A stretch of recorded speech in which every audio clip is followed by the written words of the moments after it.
بسم اللہ الرحمن الرحیم۔ نبی کریم صلی اللہ علیہ وسلم کے صحابہ کرام رضی اللہ عنہم کے علوم۔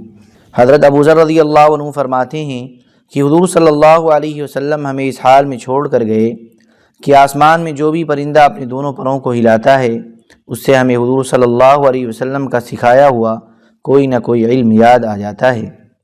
طبرانی کی روایت میں اس کے بعد یہ ہے کہ حضور صلی اللہ علیہ وسلم نے فرمایا، جو چیز بھی جنت کے قریب کرنے والی اور دوزخ کی آگ سے دور کرنے والی ہے وہ تمہارے لیے بیان کر دی گئی ہے۔ حضرت عمرو بن عاص رضی اللہ عنہ فرماتے ہیں کہ میں نے حضور صلی اللہ علیہ وسلم سے 1000 مثالیں کہاوتیں سمجھی ہیں۔ حضرت عائشہ رضی اللہ عنہا نے ایک حدیث ذکر کی جس میں یہ بھی فرمایا کہ حضور صلی اللہ علیہ وسلم کی وفات کے موقع پر جس چیز کے بارے میں صحابہ کرام میں اختلاف ہو جاتا تو میرے والد حضرت ابو بکر رضی اللہ عنہ ایسی حدیث سناتے جسے سن کر سب مطمئن ہو جاتے اور فیصلہ کن بات سامنے آ جاتی۔ صحابہ کرام نے یہ سوال کیا کہ حضور صلی اللہ علیہ وسلم کو کہاں دفن کیا جائے، تو اس بارے میں ہمیں کسی کے پاس کوئی علم قرآن یا حدیث کا نہ مل سکا، لیکن حضرت ابو بکر رضی اللہ عنہ نے فرمایا، میں نے حضور صلی اللہ علیہ وسلم کو فرماتے ہوئے سنا کہ نبی کی جس جگہ روح قبض کی جاتی ہے اسی جگہ اسے دفن کیا جاتا ہے۔ ایسے ہی حضور صلی اللہ علیہ وسلم کی میراث کے بارے میں صحابہ کرام میں اختلاف ہوا تو ہمیں اس بارے میں کسی کے پاس کوئی علم نہ مل سکا، لیکن حضرت ابو بکر رضی اللہ عنہ نے فرمایا، میں نے حضور صلی اللہ علیہ وسلم کو فرماتے ہوئے سنا کہ ہم انبیاء کی جماعت کسی کو وارث نہیں بناتے اور جو کچھ ہم چھوڑتے ہیں وہ صدقہ ہوا کرتا ہے۔ حضرت ابو وائل رحمہ اللہ کہتے ہیں کہ حضرت عبداللہ رضی اللہ عنہ نے فرمایا کہ اگر حضرت عمر رضی اللہ عنہ کے علم کو ترازو کے ایک پلڑے میں رکھا جائے اور تمام زمین والوں کے علم کو دوسرے پلڑے میں رکھا جائے تو حضرت عمر رضی اللہ عنہ کے علم والا پلڑا جھک جائے گا۔ حضرت اعمش رحمہ اللہ کہتے ہیں میرے دل نے اس بات کو قبول نہ کیا، میں نے جا کر حضرت ابراہیم سے اس کا ذکر کیا تو انہوں نے کہا تم اسے نہیں مان رہے ہو، اور اللہ کی قسم حضرت عبداللہ رضی اللہ عنہ نے تو اس سے آگے بھی بات کہہ رکھی ہے۔ انہوں نے فرمایا ہے کہ جس دن حضرت عمر رضی اللہ عنہ دنیا سے گئے اس دن علم کے 10 حصوں میں سے 9 حصے چلے گئے۔ حضرت عمر رضی اللہ عنہ کی وفات کے بارے میں ایک لمبی حدیث میں حضرت عبداللہ بن مسعود رضی اللہ عنہ کا ارشاد منقول ہے کہ حضرت عمر رضی اللہ عنہ ہم میں اللہ کو سب سے زیادہ جاننے والے، اللہ کی کتاب کو ہم سب سے زیادہ پڑھنے والے اور اللہ کے دین کی ہم سب سے زیادہ سمجھ رکھنے والے تھے۔ حضرت حذیفہ رضی اللہ عنہ فرماتے ہیں حضرت عمر رضی اللہ عنہ کا علم اتنا زیادہ تھا کہ اس کے سامنے تمام لوگوں کا علم اتنا کم لگتا تھا جیسے کہ وہ کسی سوراخ میں چھپا کر رکھا ہوا ہو۔ مدینہ کے ایک صاحب کہتے ہیں میں حضرت عمر رضی اللہ عنہ کے پاس گیا تو مجھے ان کے سامنے فقہا بچوں کی طرح نظر آئے، وہ دینی سمجھ اور علم کی وجہ سے تمام فقہا پر حاوی تھے۔ حضرت ابو اسحاق رحمۃ اللہ علیہ کہتے ہیں کہ جب حضرت علی رضی اللہ عنہ نے حضرت فاطمہ رضی اللہ عنہا سے شادی کی تو حضرت فاطمہ رضی اللہ عنہا نے نبی کریم صلی اللہ علیہ وسلم کی خدمت میں عرض کیا کہ آپ نے میری ان سے شادی کر دی ہے، ان کی آنکھیں کمزور ہیں، پیٹ بڑا ہے، شکل و صورت اچھی نہیں۔ حضور صلی اللہ علیہ وسلم نے فرمایا میں نے تمہاری جن سے شادی کی ہے ان کے فضائل یہ ہیں کہ میرے صحابہ میں سب سے پہلے اسلام لائے اور ان کا علم ان سب سے زیادہ ہے اور یہ ان میں سب سے زیادہ بردبار ہیں۔ اے فاطمہ صورت نہ دیکھو، سیرت دیکھو۔ حضرت معقل بن یسار رضی اللہ عنہ کی روایت میں ہے کہ حضور صلی اللہ علیہ وسلم نے فرمایا اے فاطمہ کیا تم اس پر راضی نہیں ہو کہ میں نے تمہاری شادی ایسے آدمی سے کی ہے جو میری امت میں سب سے پرانے اسلام والے، سب سے زیادہ علم والے اور سب سے زیادہ بردبار ہیں۔ حضرت علی رضی اللہ عنہ فرماتے ہیں کہ اللہ کی قسم جو آیت بھی نازل ہوئی اس کے بارے میں مجھے معلوم ہے کہ کس معاملے میں نازل ہوئی اور کہاں نازل ہوئی اور کن لوگوں کے بارے میں نازل ہوئی۔ میرے رب نے مجھے سمجھدار دل اور خوب بولنے والی فصیح زبان دی ہے۔ حضرت سعید بن مسیب رحمۃ اللہ علیہ کہتے ہیں حضرت عمر رضی اللہ عنہ اس مشکل مسئلے سے اللہ کی پناہ مانگتے تھے جس کے حل کے لیے حضرت ابو حسن یعنی حضرت علی رضی اللہ عنہ موجود نہ ہوں۔ حضرت مسروق رحمۃ اللہ علیہ کہتے ہیں حضرت عبداللہ رضی اللہ عنہ نے فرمایا جو صورت بھی نازل ہوئی مجھے معلوم ہے کہ وہ کس بارے میں نازل ہوئی ہے۔ اگر مجھے معلوم ہو جائے کہ کوئی آدمی مجھ سے زیادہ اللہ کی کتاب کو جاننے والا ہے اور اونٹ اور سواریاں مجھے اس تک پہنچا سکتی ہیں تو میں اس کے پاس ضرور جاؤں گا۔ حضرت مسروق رحمۃ اللہ علیہ کہتے ہیں کہ میں حضرت محمد صلی اللہ علیہ وسلم کے صحابہ کی مجلسوں میں بہت بیٹھا ہوں، میں نے انہیں دینی فیضان میں تالاب کی طرح پایا۔ کسی تالاب سے ایک آدمی سیراب ہوتا ہے، اور کسی تالاب سے 2، اور کسی سے 10، اور کسی سے 100 آدمی سیراب ہوتے ہیں، اور بعض تالاب اتنے بڑے ہوتے ہیں کہ ساری زمین والے اس سے سیراب ہو جائیں۔ میں نے حضرت عبداللہ بن مسعود رضی اللہ عنہ کو اسی بڑے تالاب کی طرح پایا، ان سے ساری دنیا سیراب ہوتی تھی۔ حضرت زید بن وہب رحمۃ اللہ علیہ کہتے ہیں کہ ایک دن حضرت عمر رضی اللہ عنہ بیٹھے ہوئے تھے کہ سامنے سے حضرت عبداللہ رضی اللہ عنہ آئے۔ جب حضرت عمر رضی اللہ عنہ نے انہیں آتے ہوئے دیکھا تو فرمایا، یہ دین کی سمجھ اور علم سے بھری ہوئی کوٹھی ہے۔ حضرت اسد بن وداع رحمۃ اللہ علیہ کہتے ہیں کہ ایک مرتبہ حضرت عمر رضی اللہ عنہ نے حضرت ابن مسعود رضی اللہ عنہ کا ذکر فرمایا اور فرمایا، یہ تو علم سے بھری ہوئی کوٹھی ہیں، اور انہیں قادسیہ بھیج کر میں نے قادسیہ والوں کو اپنے پر ترجیح دی ہے۔ حضرت ابو البختری رحمۃ اللہ علیہ کہتے ہیں کہ ہم لوگ حضرت علی رضی اللہ عنہ کی خدمت میں گئے اور ہم ان سے حضرت محمد صلی اللہ علیہ وسلم کے صحابہ کے بارے میں پوچھنے لگے۔ انہوں نے فرمایا، کس صحابی کے بارے میں پوچھتے ہو؟ ہم نے کہا، حضرت عبداللہ بن مسعود رضی اللہ عنہ کے بارے میں ہمیں کچھ بتا دیں۔ انہوں نے فرمایا، انہوں نے قرآن و حدیث کا علم حاصل کیا اور علم کی انتہا کو پہنچ گئے، اور یہی بات ان کے زیادہ علم والا ہونے کے لیے کافی ہے۔ پھر ہم نے عرض کیا، حضرت ابو موسیٰ کے بارے میں کچھ فرما دیں۔ فرمایا، انہیں علم میں اچھی طرح رنگا گیا، پھر اچھی طرح رنگ ہو کر باہر نکلے۔ پھر ہم نے عرض کیا، حضرت عمار بن یاسر رضی اللہ عنہما کے بارے میں کچھ بتا دیں۔ فرمایا، وہ ایسے مومن ہیں جو بھول گئے تھے، اور جب انہیں یاد دلایا گیا تو انہیں یاد آ گیا تھا۔ پھر ہم نے عرض کیا، ہمیں حضرت حذیفہ رضی اللہ عنہ کے بارے میں کچھ فرما دیں۔ فرمایا، وہ حضرت محمد صلی اللہ علیہ وسلم کے صحابہ میں منافقوں کو سب سے زیادہ جاننے والے تھے۔ پھر ہم نے عرض کیا، حضرت ابو ذر رضی اللہ عنہ کے بارے میں کچھ بتا دیں۔ فرمایا، انہوں نے علم تو خوب اچھی طرح حاصل کیا تھا اور خوب یاد کیا تھا، لیکن پھر اس کے پھیلانے میں کامیاب نہ ہو سکے، آخر میں طبیعت میں سختی زیادہ ہو گئی تھی۔ پھر ہم نے عرض کیا، حضرت سلمان فارسی رضی اللہ عنہ کے بارے میں کچھ بتائیں۔ فرمایا، انہوں نے پہلا علم بھی حاصل کیا تھا جو پہلے نبی لے کر آئے تھے، اور بعد والا علم بھی حاصل کیا تھا جو حضور صلی اللہ علیہ وسلم لے کر آئے تھے۔ وہ علم کا ایسا سمندر ہیں جس کی گہرائی کا اندازہ نہیں لگایا جا سکتا، وہ ہمارے گھرانے میں سے ہیں۔ پھر ہم نے عرض کیا، اے امیر المؤمنین، اب آپ اپنے بارے میں کچھ بتا دیں۔ فرمایا، تم لوگ اصل میں یہ بات پوچھنا چاہتے تھے، میں جب حضور صلی اللہ علیہ وسلم سے کچھ پوچھتا تو آپ صلی اللہ علیہ وسلم اس کا جواب ارشاد فرما دیتے، اور جب میں خاموش ہو جاتا تو آپ صلی اللہ علیہ وسلم از خود گفتگو کی ابتدا فرماتے۔ حضرت ابن مسعود رضی اللہ عنہ نے فرمایا، حضرت معاذ بن جبل رضی اللہ عنہ مقتدا تھے اور اللہ کے فرما بردار تھے، اور سب طرف سے یکسو ہو کر ایک اللہ کے ہو گئے تھے، اور وہ مشرکوں میں سے نہیں تھے۔ حضرت فروہ بن نوفل اشجعی کہتے ہیں، میں نے عرض کیا، ابو عبد الرحمن یعنی حضرت ابن مسعود رضی اللہ عنہ سے غلطی ہو گئی ہے۔ یہ الفاظ تو اللہ تبارک و تعالیٰ نے حضرت ابراہیم علیہ السلام کے بارے میں استعمال فرمائے ہیں۔ ان ابراہیم کان امۃ قانتا للہ حنیفا ولم یک من المشرکین۔ ترجمہ، بے شک ابراہیم بڑے مقتدا تھے، اللہ کے فرما بردار تھے، بالکل ایک طرف کے ہو رہے تھے، اور وہ شرک کرنے والوں میں سے نہ تھے۔ حضرت ابن مسعود رضی اللہ عنہ نے دوبارہ ارشاد فرمایا، حضرت معاذ بن جبل رضی اللہ عنہ مقتدا تھے، وہ اللہ کے فرما بردار تھے، اور سب طرف سے یکسو ہو کر ایک اللہ کے ہو گئے تھے، اور وہ مشرکوں میں سے نہیں تھے۔ اس پر میں سمجھا کہ وہ حضرت معاذ رضی اللہ عنہ کے بارے میں یہ الفاظ جان بوجھ کر استعمال کر رہے ہیں۔ اس پر میں خاموش ہو گیا۔ پھر انہوں نے فرمایا، کیا تم جانتے ہو لفظ امت کا کیا مطلب ہے؟ لفظ قانت کا کیا مطلب ہے؟ میں نے کہا، اللہ ہی جانتے ہیں، میں نہیں جانتا۔ فرمایا، امت وہ انسان ہے جو لوگوں کو بھلائی اور خیر سکھائے، اور قانت وہ ہے جو اللہ اس کے رسول کا فرما بردار ہو۔ تو حضرت معاذ رضی اللہ عنہ لوگوں کو خیر سکھایا کرتے تھے، اور اللہ اس کے رسول کے فرما بردار تھے۔ حضرت مسروق رحمۃ اللہ علیہ کہتے ہیں، میں نے حضور صلی اللہ علیہ وسلم کے صحابہ کو غور سے دیکھا تو میں نے دیکھا کہ صحابہ کا علم 6 حضرات پر پہنچ کر ختم ہو گیا، حضرت عمر، حضرت علی، حضرت عبداللہ، حضرت معاذ، حضرت ابو الدرداء اور حضرت زید بن ثابت رضی اللہ عنہم۔ پھر میں نے ان چھ حضرات کو غور سے دیکھا تو ان کا علم حضرت علی اور حضرت عبداللہ رضی اللہ عنہما پر پہنچ کر ختم ہو گیا۔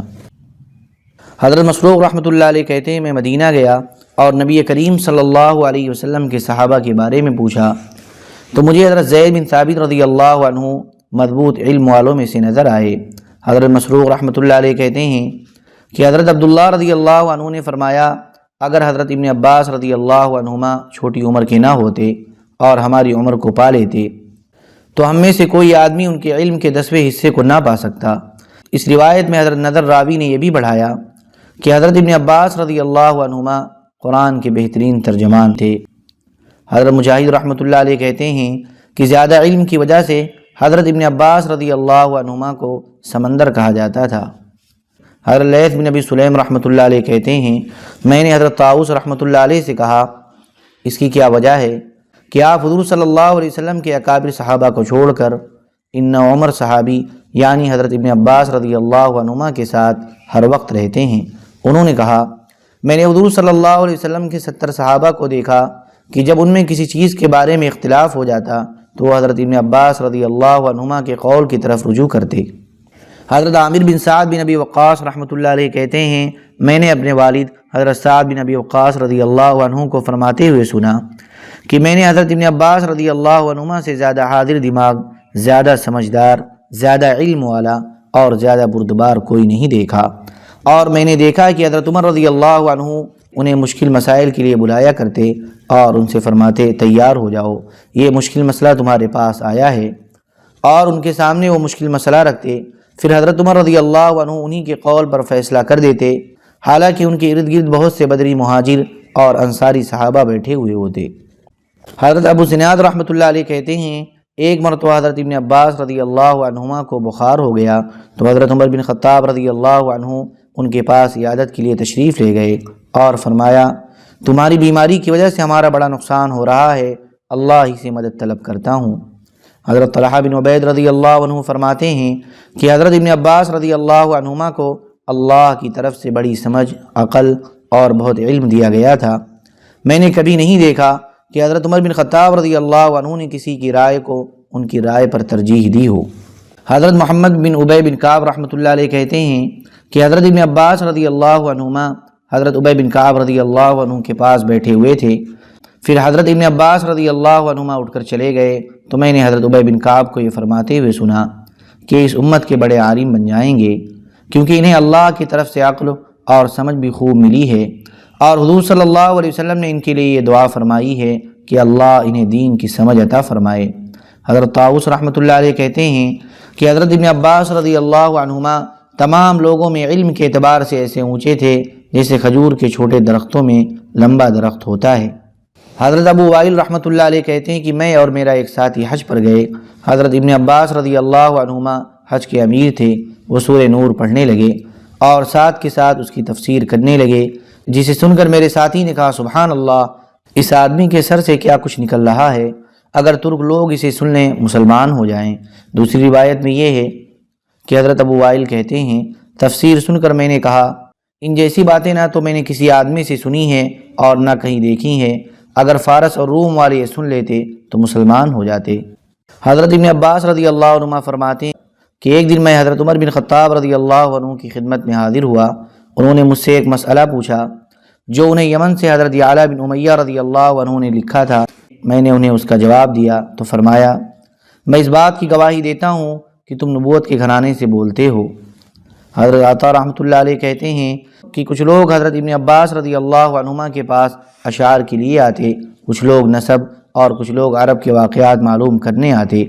وہ ہر طرح کے لوگوں کی طرف متوجہ ہوتے اور جس طرح چاہتے خوب گفتگو کرتے۔ حضرت عبید اللہ بن عبداللہ بن عتبہ رحمۃ اللہ علیہ کہتے ہیں کئی عمدہ صفات کی وجہ سے حضرت ابن عباس رضی اللہ عنہما تمام لوگوں پر فوقیت رکھتے تھے۔ وہ گزشتہ علوم کو خوب جانتے تھے اور جب ان کے مشورے کی ضرورت ہوتی تو بہت سمجھداری کا مشورہ دیتے، اور بردباری اور جود و سخا ان میں کوٹ کوٹ کر بھری ہوئی تھی۔ میں نے کوئی آدمی ایسا نہیں دیکھا جو ان سے زیادہ حضور صلی اللہ علیہ وسلم کی حدیثوں کو اور حضرت ابو بکر، حضرت عمر اور حضرت عثمان رضی اللہ عنہم کے فیصلوں کو جاننے والا۔ اور ان سے زیادہ سمجھداری کی رائے والا ہو، اور اشعار کو، عربی لغت کو، قرآن کی تفسیر کو، حساب اور میراث کو اور گزشتہ واقعات کو ان سے زیادہ جاننے والا ہو، اور ان سے زیادہ درست رائے والا ہو۔ کسی دن وہ اپنی مجلس میں بیٹھتے تو صرف دین کی سمجھ کے بارے میں بات کرتے، اور کسی دن صرف قرآن کی تفسیر کے بارے میں بات کرتے، اور کسی دن صرف حضرت محمد صلی اللہ علیہ وسلم کے غزوات کے بارے میں بات کرتے، اور کسی دن اشعار کے بارے میں، اور کسی دن عرب کی لڑائیوں کے بارے میں بات کرتے۔ اور میں نے یہی دیکھا کہ جو عالم بھی ان کی مجلس میں آیا وہ آخر کار ان کی علمی عظمت کے سامنے ضرور جھک گیا، اور جو بھی ان سے کچھ پوچھنے آیا اسے اپنے سوال کا جواب ضرور ملا۔ حضرت ابن عباس رضی اللہ عنہما فرماتے ہیں، میں حضور صلی اللہ علیہ وسلم کے مہاجر اور انصاری بڑے بڑے صحابہ کے ساتھ ہر وقت رہا کرتا تھا، اور میں ان سے حضور صلی اللہ علیہ وسلم کے غزوات کے بارے میں اور ان غزوات کے متعلق اترنے والے قرآن کے بارے میں خوب سوالات کرتا تھا، اور میں ان میں سے جس کے پاس جاتا وہ میرے آنے سے بہت خوش ہوتا، کیونکہ میں حضور صلی اللہ علیہ وسلم کا رشتہ دار چچا زاد بھائی تھا۔ حضرت ابی بن کعب رضی اللہ عنہ مضبوط اور پختہ علم والوں میں سے تھے۔ میں نے ان سے ایک دن مدینہ میں نازل ہونے والی صورتوں کے بارے میں پوچھا تو انہوں نے فرمایا، مدینہ میں 27 صورتیں نازل ہوئیں اور باقی مکہ میں۔ حضرت اکرمہ رحمۃ اللہ علیہ کہتے ہیں، میں نے حضرت عبداللہ بن عمرو بن عاص رضی اللہ عنہما کو فرماتے ہوئے سنا کہ حضرت ابن عباس رضی اللہ عنہما گزرے ہوئے علوم اور واقعات کو ہم سب سے زیادہ جاننے والے ہیں، اور جو نیا مسئلہ پیش آ جائے اور اس کے بارے میں قرآن و حدیث میں کچھ نہ آیا ہو اس کے متعلق وہ سب سے زیادہ دینی سمجھ رکھنے والے ہیں۔ حضرت اکرمہ کہتے ہیں، میں نے یہ بات حضرت ابن عباس رضی اللہ عنہما کو بتائی تو انہوں نے فرمایا،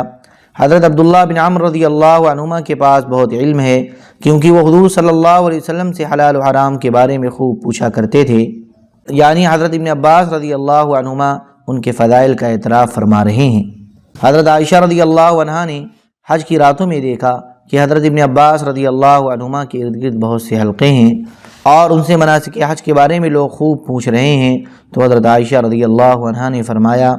اب جتنے صحابہ باقی رہ گئے ہیں یہ ان میں سب سے زیادہ مناسک حج کو جاننے والے ہیں۔ حضرت یعقوب بن زید رحمۃ اللہ علیہ اپنے والد سے نقل کرتے ہیں کہ جب حضرت جابر رضی اللہ عنہما کو حضرت ابن عباس رضی اللہ عنہما کے انتقال کی خبر ملی تو انہوں نے ایک ہاتھ دوسرے ہاتھ پر مارا اور فرمایا،